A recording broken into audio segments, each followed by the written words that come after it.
Brought to you by TechnoSpark 20 series smartphones.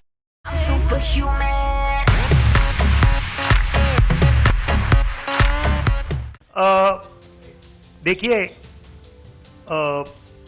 Amethi की बात कांग्रेस का डिसीजन है। जो भी मुझे ऑर्डर मिलेगा मैं वो करूंगा। राहुल गांधी के इस बयान के बाद से अमेठी सीट को लेकर चर्चाएं जोरों पर हैं कि क्या वायनाड के साथ साथ अमेठी से भी राहुल चुनाव लड़ेंगे।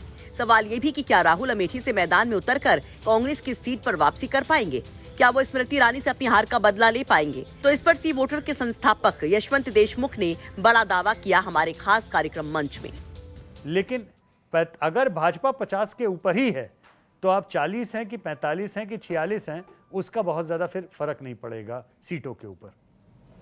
इसी से जुड़ा हुआ यशवंत एक और सवाल ये है कि अमेठी और रायबरेली को लेकर आज भी जैसे राहुल गांधी ने कहा कि पार्टी तय करेगी कि लड़ना है कि नहीं लड़ना जी, तो चर्चा ये है कि केरल का चुनाव खत्म होने के बाद वो लड़ सकते हैं जी। तो अगर लड़ेंगे अमेठी या रायबरेली से प्रियंका गांधी और राहुल गांधी, तो क्या वो जीत सकती है कांग्रेस? देखिए, ये जो कल के आंकड़े थे वो सारे इस बात पे थे कि पार्टीगत आंकड़े क्या हैं, क्योंकि इस पूरे सर्वे के समय तक ऑब्वियसली कैंडिडेट डिक्लेयर नहीं किए गए थे और कैंडिडेट्स का बड़ा असर होता है। मसलन अब कल जौनपुर की सीट पर परसों देख लीजिए, बसपा ने जिसको कैंडिडेट दिया, अब वो हमारे सर्वे का हिस्सा वैसे नहीं था कहीं से भी। अब अगर वो 60-70 हज़ार भी ठाकुर वोट काट ले जाती है मैडम जो उनकी पत्नी है, हाँ, तो वो सीधा नुकसान तो भाजपा का ही है ना। तो ये कैंडिडेट्स का तो असर पड़ेगा ही पड़ेगा। रायबरेली और अमेठी ये दोनों ही अभी इस समय पार्टी के वोट के ऊपर भाजपा की तरफ दिख रहे हैं। अमेठी ज़्यादा क्लैरिटी के साथ में दिख रहा है क्योंकि भाजपा का कैंडिडेट वहाँ पे क्लियर है। कांग्रेस का कैंडिडेट अभी तक नहीं आया है। अगर प्रियंका गांधी रायबरेली से चुनाव लड़ती हैं तो उस स्थिति में मुझे लगता है कि कांग्रेस रायबरेली में कमबैक दोबारा करेगी, क्योंकि सोनिया जी जाके प्रचार भी करेंगी। प्रियंका जी के लिए वहाँ पर एक सिंपैथी और एक इमोशनल कनेक्ट भी होगा। तो यशवंत देशमुख के मुताबिक फिलहाल अभी बिना कैंडिडेट अमेठी पर बीजेपी उम्मीदवार स्मृति ईरानी ही भारी पड़ती दिखाई दे रही हैं।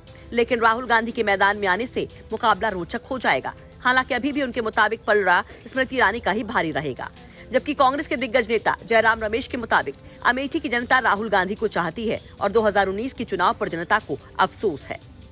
उन्होंने आज क्या कहा? उन्होंने कहा कि जो सीईसी तय करेगा, जो पार्टी मुझे आदेश देगी, मैं उसका पालन करूंगा। ये बार बार उनसे ये सवाल पूछा गया है। भारत जोड़ो न्याय यात्रा के समय भी यही सवाल पूछा गया था। उन्होंने कहा देखिए, सीईसी जो तय करता है मैं उसका पालन करूंगा। पर अगर आप मुझे पूछ रहे हैं क्या संगठन चाहता है वो लड़े, जरूर संगठन चाहेगा वो लड़े। क्या आप मुझे पूछ रहे हैं कि वहाँ के लोग चाहते हैं? मैं अमेठी में था, मैं रायबरेली में था भारत जोड़ो न्याय यात्रा के समय। मैं कई लोगों से मिला, छोटे किसानों से मिला, व्यापारियों से मिला, बुजुर्गों से मिला, और सभी ने कहा 2019 में हमसे गलती हो गई, 2024 में अब राहुल भैया को लाइए वापस। आपको बता दें किसी वोटर के सर्वे में फिलहाल बीजेपी की जीत की संभावना जताई गई है। इसी सर्वे में यूपी में एनडीए को 73, सपा कांग्रेस गठबंधन को 7 सीटें मिलती दिखाई गई हैं।